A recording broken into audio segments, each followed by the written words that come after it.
እኔ በጣም ጥሩ ባል ነኝ ልንገርህ። በጣም ታማኝ ክርስቶስን ነው የምልህ። ሰራተኛ ከጠፋ ቤት ወለውላለሁ። እርግዝና ላይ ተንበርክኬ እግር አጥባለሁ። ሐኪም ቤት ስትመላለስ አብሬ ቼክ አድርጌ ምናምን ነው። አሁን ሰው ጋር ያለው ስዕል ሌላ ሊሆን ይችላል። ሰብሰብ አድርጌ ቤት ወልውዬ ጠርጌ አጽድቼ ምናምን ሰራተኛ ሳይኖር እንዴ ያንተ ሚና አይደል እንዴ? አልጸዳም አጽዳዋ። ረሱል ሰለላሁ ከትዳር ከባል በጣም ጥሩ ባል የተባለው ሙተጋፊል የሆነ ባል ነው ይላሉ። አይቶ እንዳላየ መሆን የጥሩ ባል መገለጫ ነው። ይህ ሽናት ማኔጅ ማይክሮቲንግስ እንዴ ትንንሽ ነገሮችን ማኔጅ ለማድረግ አትሞክር። ያንተ ቦታ ላይ ነው። ንጉሱ ነህ አንተ። ንጉስ ደግሞ በእያንዳንዱ የሥራ ኃላፊነት ውስጥ ሰዎች አሉት ያስቀመጣቸው አይደል? ስለዚህ በጣም በወረድክ ቁጥር ያንተን ቦታ ማን ይወስደዋል? ሸይጣን ይወስዳል። ቁርአን ሱረቱል ኢስራ ላይ በግልጽ ነው የሚነግረን። ወይ ደግሞ ሚስታችንን ፕራዮሪታይዝ አናደርግም፣ ቅድሚያ አንሰጥም፣ ለሥራ ቅድሚያ እንሰጣለን በሚል ምሰራው ለሷ አይደለም ወይ? ፎቅ ምሰራው፣ መኪና ምገዛው፣ ቤት ምገዛው፣ ምትገዛው ለራስህ ነው። አንዳንዴ ከተመቸ ሁለተኛ ለማግባት ላይሆን ይችላል፣ ግን እሷ ከዛ ቤት ውስጥ የሆነ ድርሻ ነው ያላት። ከሚገዛው ጤፉን ሁሉ እሷ አትበላውም። ሜቢ ኢቭን ጤፍ አይስማማሽም ተብላ ትንሽዬ ነገር ይሆናል የምትበላው። አንተ ያን ነገር ኢንቨስት ታደርግ ለልጆችህ ነው፣ ለራስህ ነው ኢንቨስት ያደርገው። እና ሚስት የምትጠቀመው ነገር በፕሮፖርሽን ብታመጣው በጣም ኢምንት ነው።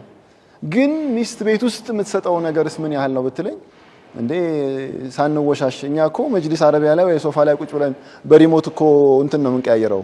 ኳስ አለ እንትን አለ። በዛ ሰዓት እኮ እሷ ኪችን ነው ያለችው፣ ወይ ልጆቹ እየጮሁ ነው። there are a lot of headache። ይሄ ደግሞ የረሱል ሲፋ አይደለም። ረሱል አለይሂ ሰላቱ ወሰለም በባህሪያቸው ቤት ውስጥ ሆነው ልብስ ይሰፉ ነበር፣ ምግብን ያዘጋጁ እንደነበር በሐዲስ ተቀምጧል።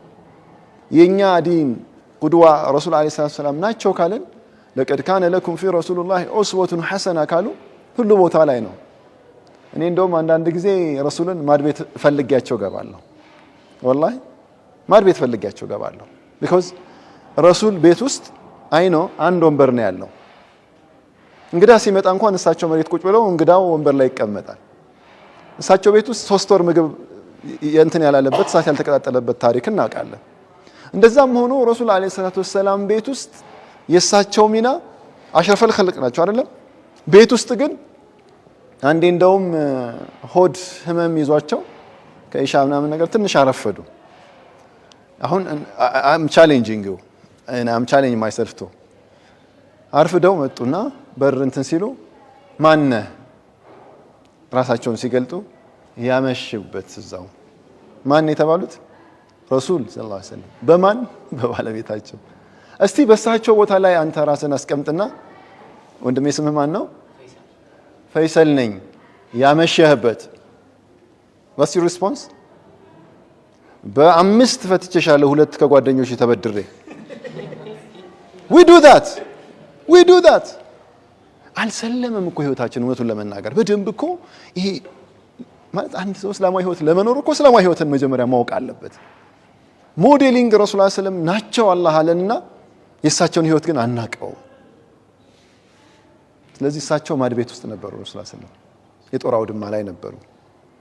ከአላህ ጋር የሚያገናኘው ወህዩ ላይ ያለው የሆነ ቦታ ላይ ጀግና ሆነው ታያቸዋለህ።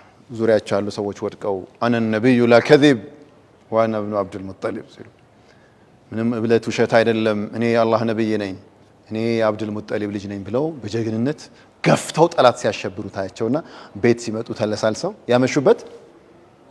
ያመሹበት